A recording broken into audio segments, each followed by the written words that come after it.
Right, enough of the romance. It's time to get stuck into the best thing about being in the sea. Seafood. We head a little south to the frenetic fishing port of Donggang, which is most famous for its formidable annual haul of the highly prized Pacific bluefin tuna. If you're here in May or June, you can catch the annual Bluefin Tuna Cultural Festival. Don't be misled by the name. The festival offers you the chance to sample a whole range of marine specialities. In Donggang, we're talking a real fish lover's heaven.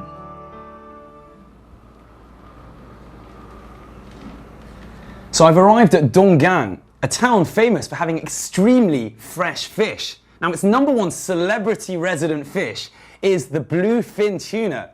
Might not mean a huge amount to any of you, but to sushi and sashimi aficionados, it should ring a bell. That's because that's where toro sashimi comes from the underbelly of the fish.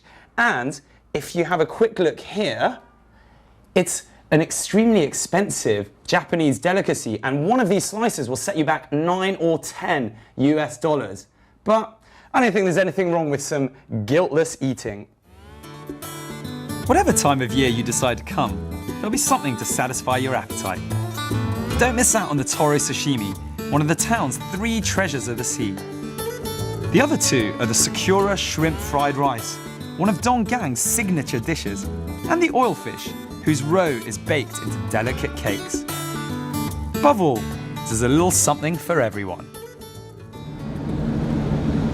Time to head on to Kenting. You've seen the sea, you've smelt the sea. Now the sea is right here for you to try.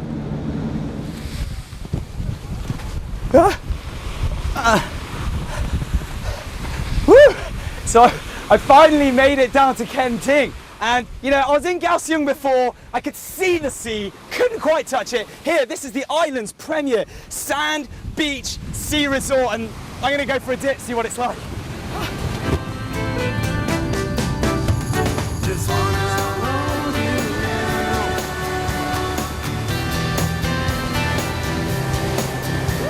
Just wanna hold you now. The Kenting area is Taiwan's largely unspoiled, sun-kissed tropical playground. The sun shines on more days here than in the north. And even when it does rain, the clouds drop their load, move on quickly, and the sun comes back out again, and the fun continues. This happy, lively place is Taiwan's most popular summer resort.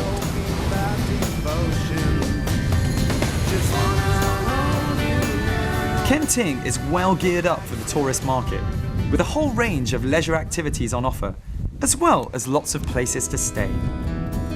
There are 5-star hotels with their own private strips of white sandy beach and stunning sea view rooms. You can also find cozier, more intimate hostels and bed and breakfasts. Whatever your budget is, Kenting's got it.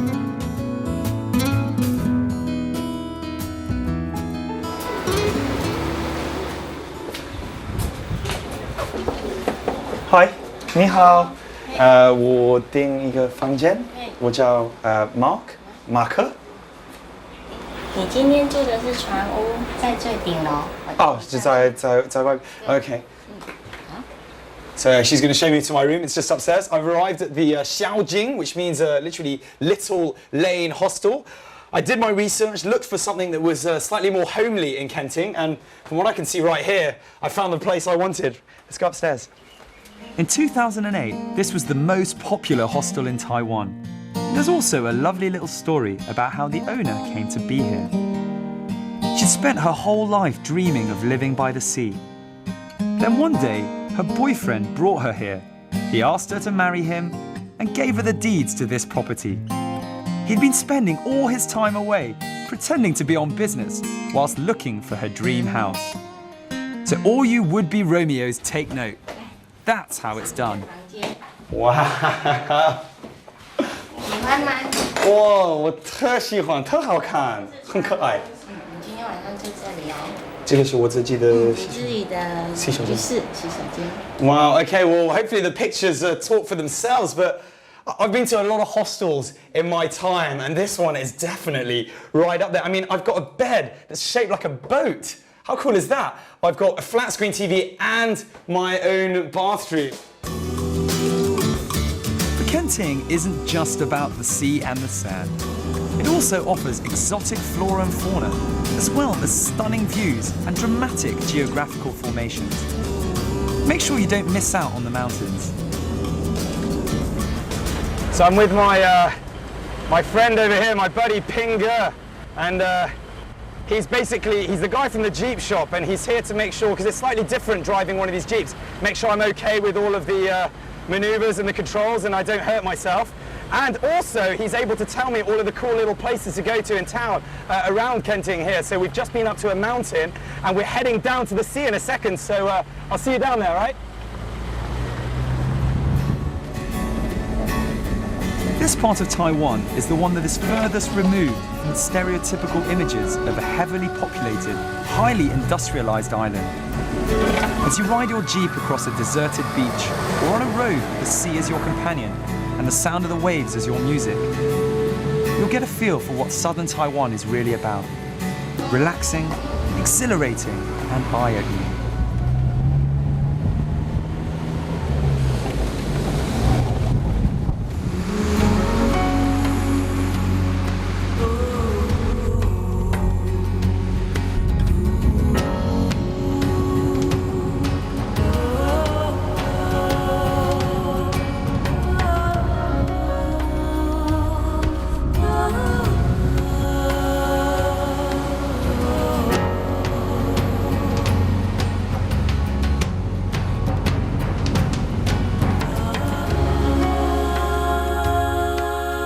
This is the sign that you've hit the southernmost tip of Taiwan, the lighthouse.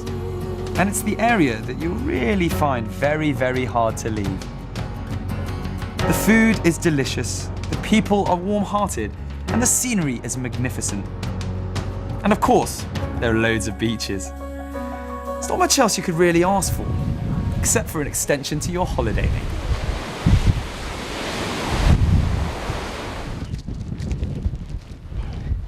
So I'm going to be slightly hypocritical and say, when you head to Kenting, don't just laze around on the beach. Have a little exploration like I have today. We made it all the way from Beigang, from that crazy Mazu festival where I got pelted by fireworks and sweets as well. And then through via Gaoxiong, and in Gaoxiong, in that area, I had some of the freshest fish I've ever had, all the way down to Kenting, to the southernmost tip of Kenting, which is where we are now, right behind me. On the right we have the Pacific Ocean, and on my left we have, quite far away over there, the South China Sea. Unfortunately, all good things must come to an end. I hope you've enjoyed the last half an hour. It's not the end of our trip around Taiwan, there's still so much for us to discover. But I'm Marc Edwards, and I'll catch you very soon on another episode of Travelogue.